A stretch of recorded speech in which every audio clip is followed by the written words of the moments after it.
Damai na sumurung sian salhu naroha ima mangaramuti ate-ate doho pikiran munu di bagasan Kristus Yesus Tuhatai. Amen. Jamita nadenggan di bagasan mingguta sadarion di minggu Epifanias na perjolo ima na tersurat di buku Matius Ponggol Todu memuka sian ayat 17 lalu tu ayat 17. Sonoma tersurat di sini. Jadi di hati hai Roma Yesus sian Galilea tu batang aik Jordan mendapatkan si Yohanes aco dididihon si Yohanes ia. Tapi ditulak si Yohanes do pandidion niai ning ia ma au do na patut didihonommu jana biasi ho ro tuau. Tapi dia rusi Yesus ma padiar ma songoni harana patut do olwata sude aturan nani halomohon ni debata. Jadi didihon si Yohanes ma Yesus.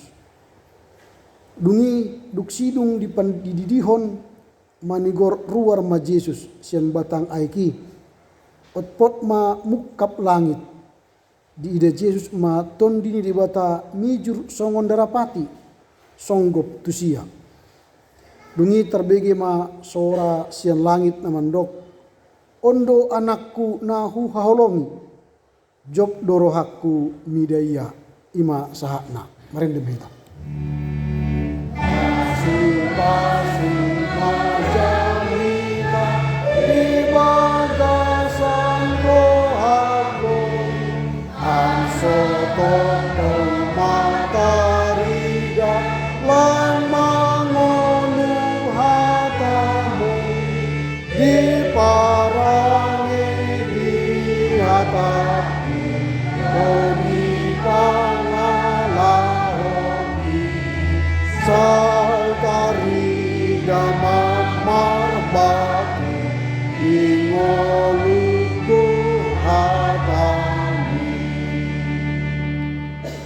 Horas mari tasudena. Selamat tahun baru. Jok rohata di bagas sadarion ake di tengah-tengah rap dohot kita amang pandita keluarga amang pandita tupak gultom laho martam baru dohot kita narosian sosa. Selamat datang ma di GKPA Helvetia dohot Simalingkar di GKPA Simalingkar. Jana dohot do rap dohot hami muse anak konami do parumai nate. Terima kasih ma ake di bona tahun 2020 diebati amata pandita hita dohot keluarga tutu bahak manon informasi jagito tasian sosa. Akka taringot tu akka perkembangan di parlagu tata di sosa secara khusus sadarion pangupoyon ni GKPA unit 5 di sosa. Tutu bahak manon akka informasi jagito ta duksidung jami tahun sian akka berita ni amak pandita dohot keluarga. Ondolan ni jamite di bagasat tikyon ima hagiot ni dibata dipatulus di bagasan Yesus. Hagiot ni dibata dipatulus di bagasan Yesus. Kehendak Allah digenapi di dalam Yesus. Jadi hagiot ni dibata berarti ada tugas Yesus yang diembannya ketika dia bersama kita manusia kala itu di dunia. Hagioton berarti bukan hagiot ni Yesus tapi hagiot ni dibata yang harus digenapi. Ikon dipasanggam Yesus di nguruna hati hai. Sapa-sapana dia dibain Yesus carana laho pasanggap kon hagiot ni dibata. Bagaimana cara Yesus untuk menggenapi kehendak Allah? Dan itu nanti menjadi pertanyaan bagi kita. Ada beberapa cara yang dilakukan Yesus supaya dia bisa menggenapi kehendak Allah. Supaya bisa mewujud nyatakan kehendak Allah. Yang pertama yang dikerjakan oleh Yesus dalam rangka menggenapi kehendak Allah ialah Yesus memiliki kerinduan untuk taat dan melakukan kehendak Allah. Jadi Yesus taat. Jana melungun laho manggohi hagio ini dewata. Itu yang pertama. Jadi kerinduan itu ada bagi Yesus. Apa buktinya bahwa Yesus mau menggenapi dan taat terhadap kehendak Allah?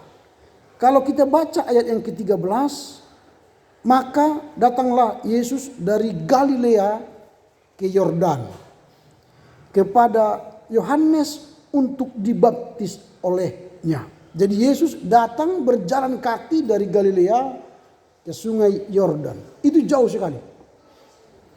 Kalau berjalan kaki itu hampir 1 hari lebih. Yesus berjalan kaki dari Galilea ke Yordan. Yordan itu adalah sumber mata air bagi Israel saat ini. Satu sumber mata air ini mengairi seluruh Israel. Ada 2 daerah yang diairi oleh sungai Yordan. Yang pertama daerah Galilea. Yang kedua Laut Mati. Tapi ada akibat yang berbeda ketika sungai Yordan itu mengairi Galilea dan mengairi Yordan, Laut Mati. Ketika air dari sungai Yordan masuk ke Galilea, maka di Galilea air itu dibagi-bagi. Dibagi-bagi ke daerah-daerah, maka Galilea disebut dengan tanah yang subur. Menghasilkan tumbuh-tumbuhan, sayur-sayuran, buah-buahan. Menghasilkan ikan, menghasilkan banyak sekali makanan. Maka disebut Galilea itu menjadi tanah yang subur, yang penuh madu. Tetapi ketika sungai Yordan itu mengalir ke Laut Mati, dia hanya menampung dan tidak mengairi kemana-mana. Maka apa akibatnya? Laut itu banyak garamnya. Dan akhirnya tidak ada yang bisa hidup di sana. Disebutlah itu Laut Mati. Refleksi dari sini sebenarnya ada. Kalau kita menerima berkat Tuhan, tapi tidak mau kita bagi, tidak mau kita alirkan, tidak mau kita salurkan, maka kita menjadi laut mati. Karena hanya menampung terus. Menampung terus, tidak mau bagi, maka kita menjadi laut mati. Tapi kalau ada berkat Tuhan, kita alirkan kembali, kita bagi kembali, maka kita menjadi orang yang terberkati. Ini refleksi. Maka Yesus berjalan kaki dari Galilea ke Yordan. Dan dia meminta Yohanes untuk membaptis dia. Ini ketaatan tadi. Dia rindu untuk taat. Supaya apa? Dia mampu menggenapi kehendak Tuhan. Nah sebenarnya dia bisa saja mengatakan kepada Yohanes, hai Yohanes, kau itu sudah saya kenal. Kamu fungsinya membaptis orang yang mau bertobat. Orang berdosa dibaptis supaya dia meninggalkan dosanya. Saya ini bukan orang berdosa. Saya ini Tuhan. Gak mungkin dong kau membaptis saya. Aku ini bukan berdosa. Bisa saja Yesus mengatakan itu. Tapi Yesus tidak berkata begitu. Dia ingin menaati supaya kehendak Tuhan itu digenapi. Itu yang dia lakukan. Yohanes bisa saja berkata Tuhan, dan Yohanes berkata begitu, akulah yang perlu dibaptis olehmu, kata Yohanes di ayat 14. Dan engkau yang datang padaku. Ini kan ketaatan Yesus. Dia mau taat supaya apa? Kehendak Allah di bumi ini digenapi. Ini yang mau kita lakukan. Kita lihat dalam teks ini. Jadi bagaimana cara Yesus supaya kehendak Allah itu digenapi dalam dirinya? Yang pertama dia rindu menaati kehendak Tuhan. Jadi kita pun harus begitu. Bagaimana cara umat Kristen atau bagaimana cara GKP Asimalingkar melalui kita digenapi kehendak Tuhan? Rindulah kita taat kepada Tuhan. Orang-orang yang taat kepada Tuhan itulah yang menggenapi kehendak Tuhan. Tapi kalau kita tidak mau menggenapi kehendak Tuhan, kita tolak saja perintah Tuhan itu. Tapi Yesus tidak mau tolak perintah Tuhan, tapi dia datang kepada Yohanes dan meminta dirinya dibaptis walau dia bukan orang berdosa, tetapi dia dianggap berdosa supaya dia bisa dibaptis pertobatan. Nah, ini kehendak Allah digenapi melalui Yesus. Bagaimana caranya? Dia mau rindu taat melakukan kehendak Tuhan. Itu yang pertama. Yang kedua, bagaimana caranya supaya kehendak Allah itu digenapi dalam diri Yesus. Yang kedua, Yesus merendahkan hati. Kalau kita baca ayat yang ke-15 dikatakan begini. Lalu Yesus menjawab Yohanes, katanya, biarlah hal itu terjadi. Nah, biarlah hal itu terjadi menunjukkan ini kerendahan hati. Kalau Yesus ingin tinggi hati, tadi saya katakan gampang saja. Dia berkata, hai Yohanes, saya mengenal engkau dan engkau mengenal saya. Saya ini bukanlah orang yang berdosa, tidak layak dibaptis. Tetapi saya datang kepadamu, baptislah aku. Itu berarti Yesus tidak sombong, tapi dia dengan rendah hati turut kepada kehendak Allah. Walau dia bukan berdosa, dijadikan berdosa, walau dia tidak melakukan kejahatan, tapi dia dianggap berdosa sehingga dia harus ikut baptisan Yohanes. Karena baptisan Yohanes itu adalah baptisan pertobatan. Orang-orang yang berdosa, hai keturunan ular bedudak, datanglah, berikan dirimu untuk dibaptis. Maka Yesus tunduk, mau dianggap orang berdosa. Ini sebenarnya kalau refleksi dari teks ini, kerendahan hati Yesus ini ialah mengajar kita manusia yang berdosa supaya datang kepada pembaptisan, supaya kita lepas dari dosa. Ini yang mau Yesus katakan. Aku aja yang tidak berdosa mau dibaptis untuk pertobatan, supaya aku menjadi orang kudus. Apalagi kamu yang berdosa, keturunan ular beludak, datanglah, bertobatlah, berilah dirimu dibaptis. Ini yang mau diberikan Yesus teladan bagi kita. Artinya dia yang seharusnya tidak perlu dibaptis, tetapi dia merendahkan hati, menyatakan diri sebagai orang yang berdosa, supaya ikut baptisan Yohanes menjadi baptisan pertobatan. Ini mengajarkan kepada umat percaya, kepada kita umat GKPA yang ada di Simalingkar ini, kalau kita merasa berdosa, datanglah kepada Tuhan meminta baptisan. Memang baptisan bagi gereja kita ialah baptisan anak. Tidak ada baptisan dewasa. Kalau baptisan dewasa itu biasanya kepada orang yang non-Kristen, kita terima menjadi orang Kristen, maka ada baptisan dewasa. Kita baptisan anak. Jadi anak-anak kecil yang masih balita dibawa ke gereja lalu dibaptis. Lalu yang ditanya bukan anak kecil itu karena belum bisa berbicara, lalu yang menjawab orang tuanya. Apakah saudara bersedia membawa anak ini ke gereja? Apakah saudara bersedia mengajarkan dia ajaran Kristen Protestan? Apakah saudara menyuruh dia ke gereja? Ya, saya bersedia. Itu janji di hadapan Tuhan. Tapi setelah anak itu sudah besar, kadang-kadang tidak diantar, kadang-kadang tidak diajar, nggak diajar berdoa, tidak diajar baca kitab, gitu kan? Hanya besar dia secara fisik, imannya tidak bertumbuh. Ini hati-hati, orang tua yang punya anak sudah dibawa anaknya baptis harus bertanggung jawab, menjadikan anak itu menjadi anak yang bertumbuh dalam iman. Itu makanya dia berada di bawah kendali kita. Pakakung kita di dalam pemeliharaan kita, baik tubuhnya maupun rohaninya. Kita harus menjaga pertumbuhannya secara fisik dan menjaga pertumbuhan rohaninya juga harus kita jaga. Rohnya pun harus bertambah, besar, berhikmat. Jangan hanya fisiknya yang bertumbuh. Ini harus kita lakukan.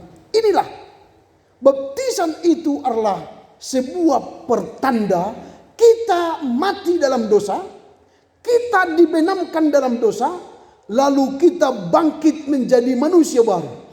Jadi baptisan adalah simbol pertanda dosa kita telah diampuni Tuhan dan kita menjadi manusia baru. Setiap orang yang lahir di dunia ini dia memiliki dosa warisan, yaitu dosa Adam. Makanya dia lahir menangis. Karena dia lahir kepada dunia yang penuh penderitaan, dia menangis dan dia berdosa. maka butuhlah dia keselamatan. Supaya dia pewaris kerajaan sorga, dia dibaptis. Artinya dia dibenamkan ke dalam air baptisan, lalu dia akan bangkit menjadi manusia baru. Jangan dipersoalkan apakah airnya sedikit atau besar atau banyak. Kita kan dipercik, hanya mungkin sedikit. Kalau orang Pentakosta kan diselam, dibenamkan. Makanya ada lelucon gini. Kalau orang gereja arus utama ini seperti GKPA, GKPI, HKBP, karena dibaptis dengan air sedikit, hanya kepalanya, yang bertobat katanya hanya kepalanya dan otaknya. Yang bertobat. Jadi kalau yang diberikan ke gereja hanya otaknya dan pikirannya kan. Kalau rapat nanti kan hanya wow, karena yang diberikan hanya pikirannya ke gereja. Karena yang dibercik hanya bagian kepala. Tapi kalau Pentakosta Harismatik katanya semua dibenamkan. Semua. Jadi semua bertobat, termasuk dompetnya. Isi dompetnya bertobat, makanya uangnya diberikan ke gereja. Maka gereja-gereja mereka kaya. Kalau kita karena tidak dibaptis dompet kita, hanya kepala yang dibaptis, hanya pikirannya masuk ke gereja, uangnya enggak. Yang besar-besar di dompet kita, yang kecil-kecil baru ke gereja kan. Yang masuk ke kolektif itu pahlawan perjuangan. Singamangaraja, Patimura gitu kan. Kalau Soekarno-Hatta enggak masuk. Soekarno-Hatta itu ke mall, ya kan, beli buku-buku atau beli baju-baju gitu. Tapi kalau yang perjuangan masuk ke gereja, kalau itu hanya lelucon. Di Simalingkar enggak ada itu. Enggak ada banyak. Tapi itu. Tetapi walaupun hanya kepala kita yang dibaptis, bukan berarti tidak semua tubuh kita dibaptis. Semua. Maka tidak kita persoalkan sedikit air dan banyak air. Yang kita persoalkan ketika kita dibaptis, maka kita manusia baru. Maka anak kita yang sudah dibaptis itu adalah manusia baru, pewaris kerajaan sorga. Maka bertanggung jawablah kita mendidik, membesarkan anak itu menjadi manusia yang baru, bertumbuh besar fisik dan rohaninya. Tapi kita tidak menerima baptisan ulang. Kalau dia jahat bertobat lagi baptis, tidak. Kalau jahat, tidak bagus hidupnya, dibaptis ulang, tidak. Baptisan hanya sekali. Kalau sudah dibaptis dalam nama Allah Bapa, Anak dan Roh Kudus, tidak perlu dibaptis nanti di gereja Pentakosta, Harismatik atau di gereja manapun 2 kali. Enggak. Tolak saja.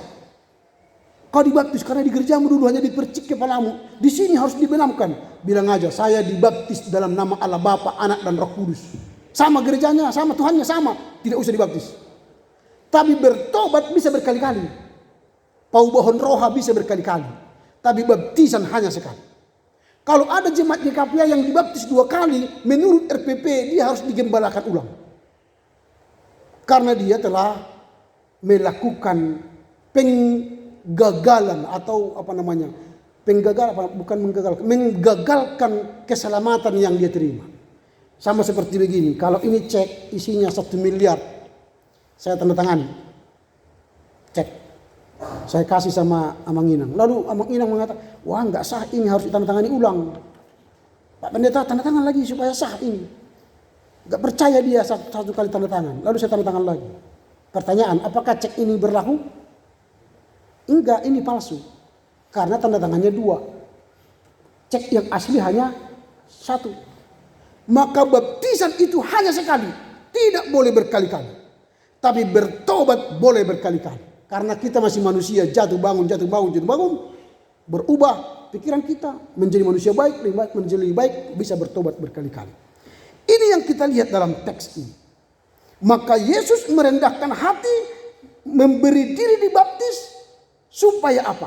Dia menggenapi kehendak Allah, dia menempatkan dirinya setara dengan orang berdosa, sekalipun tidak berdosa dia perlu bertobat, supaya orang yang berdosa bertobat. Lalu dia menghubungkan dirinya dengan gerakan baru dari Allah. Memanggil setiap orang kepada pertobatan. Itulah mengapa Yesus mau dibaptis oleh Yohanes. Memang nanti setelah baptisan Yohanes maka akan ada baptisan roh. Bukan lagi dibaptis oleh Yohanes tapi dibaptis dalam nama Allah Bapa, Anak dan Roh Kudus. Itu baptisan roh.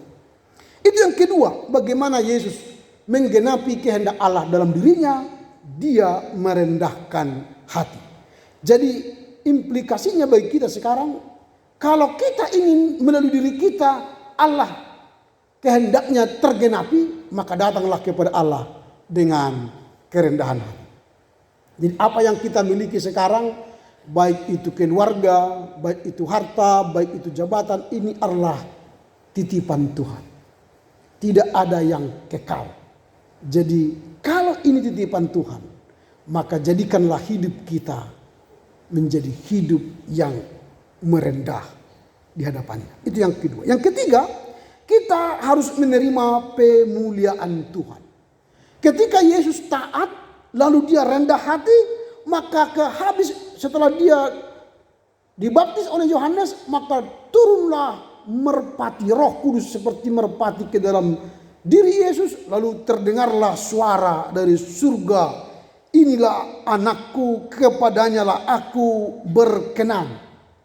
Jadi orang yang mau menjadikan dirinya taat kepada kehendak Allah dan rendah hati di hadapan Allah, menggenapi kehendak Allah, maka Allah pun akan memuliakan diri kita.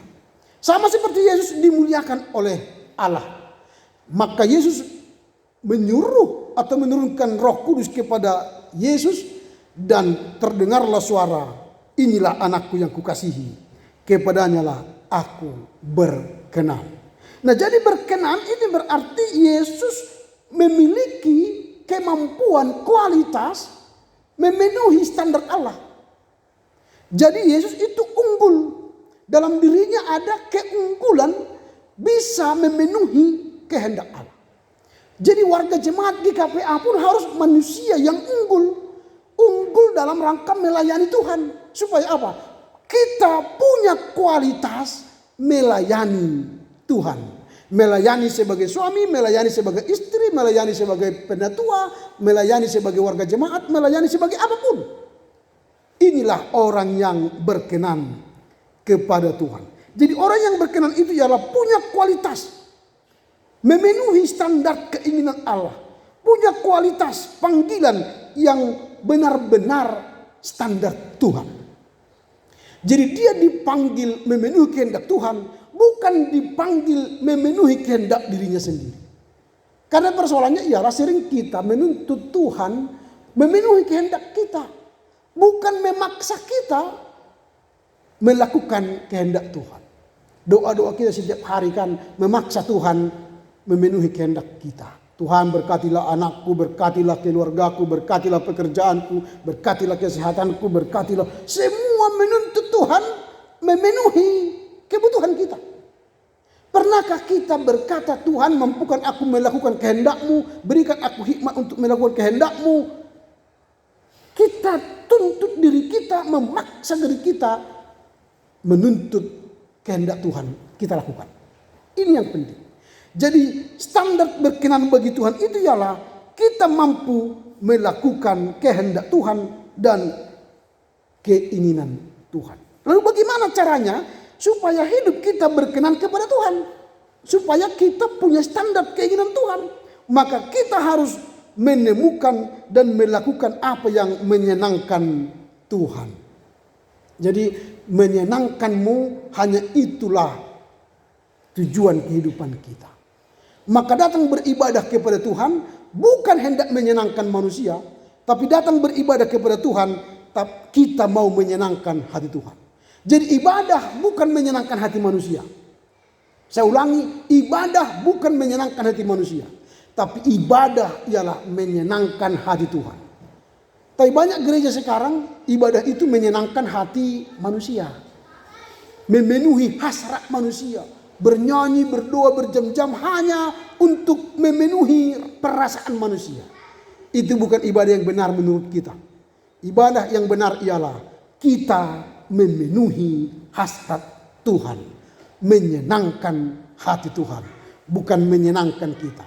Maka khotbah-khotbah di gereja-gereja kita biasanya agak susah dimengerti.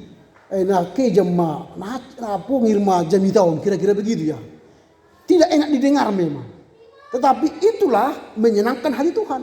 Tapi kalau khotbah yang menyenangkan hati Tuhan biasanya itu memuaskan hasrat manusia saja.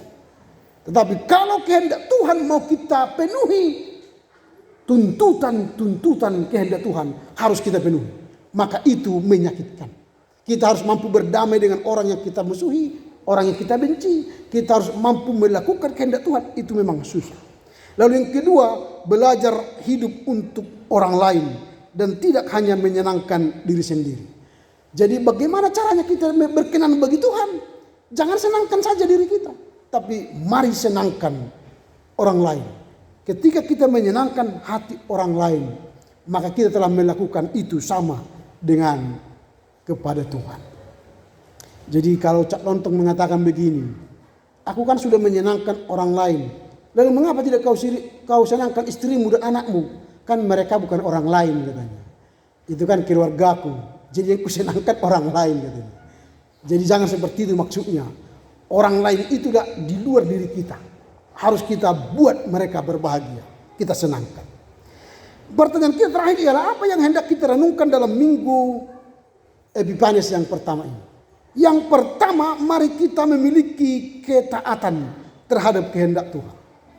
Jadi apapun yang kita lakukan dalam kehidupan tahun 2023 ini, mari taat kepada kehendak Tuhan. Melakukan kehendak Tuhan itu harus penuh dengan ketaatan. Jangan bolong-bolong. Jadi kalau bolong-bolong itu berarti bukan taat. Tidak setia. Taat dan setia itu menjadi bagian dari kehendak Tuhan. Yesus tidak pernah bolong dalam kesetiaannya, dalam ketaatannya. Kendati itu agak menyakitkan. Kan pernah Yesus berkata, kalau boleh Tuhan lalukanlah cawan ini daripada aku, tapi kehendakmu lah yang jadi. Tetapi Yesus setia dalam penderitaannya sampai kepada kematian di Golgota. Itu yang pertama. Yang kedua, marilah kita berusaha merendahkan hati di hadapan Tuhan. Kita ini sama. Tidak ada yang lebih tinggi, lebih besar. Karena faktor sosial, pendidikan, dan ekonomi. Kita sama di hadapan Tuhan. Karenanya, siapakah aku Tuhan? Aku ini adalah debu yang bisa kapan saja terbang kemana-mana. Artinya diri kita ini hanyalah sementara. Karena itu tidak ada yang perlu kita sombongkan. Itu yang kedua, kita merendahkan hati di hadapan Tuhan. Dan yang terakhir, yang ketiga, marilah kita memuliakan Allah dengan cara hidup berkenan kepadanya. Berkenan kepadanya tadi menyenangkan hati Tuhan dan membuat orang lain berbahagia dan senang. Kiranya firman Tuhan dalam minggu Epiphanius yang pertama ini mampu kita wujudkan dalam diri kita. Kehendak Allah digenapi dalam diri Yesus. Yesus telah menggenapi kehendak Allah melalui ketaatannya, melakukan kehendak Tuhan melalui kerendahan hatinya, dan akhirnya dia dimuliakan di bumi dan di surga. Amin. Kita bernyanyi. Amin, amin, amin. Natututui say marhanguluan na persayai. Say marhanguluan na persayai. Terima kasih ma'ali Tuhan. Di jamitan adengkan naduk kami bigi. Marhite Jesus digohi iya do hagiot mu di tanah on. Narade iya Tuhan taat setia tu paretta dohot Tuhatam. Janara patuturu dirina, patuturu rohana. Laho makarejohon sude paretta nadung di paretta homu tusia. Dungi gabe di parsangapi hodu ibana, di patu ginjak kodu Jesus. Dung raya taat manguluyo dohot patuturu rohana. Atong podamu na hami bigi di bawah sasadarion. Bisa hami hagiotmu di bagasan diri nami. Hami karejohon. Marhite nasatia hami janana rahami makarejohon hatamu. Jana patuturu rohanami makarejohon sude akan adung di podahonmu Tuhan. Pasu-pasu mahami mengartihon hatamu naduk kami bagi di bawah setekion. Atu setia hami makarejohon hatami sian bona ni tahun on lopus tu ujung ni tahun 2020 dungi dapat hami ma hamuliaun hasangapon nasyakui supasu mahami makerjaon hatami di padaran ngulu nami lopus rodi ujung ni bohal nami amin.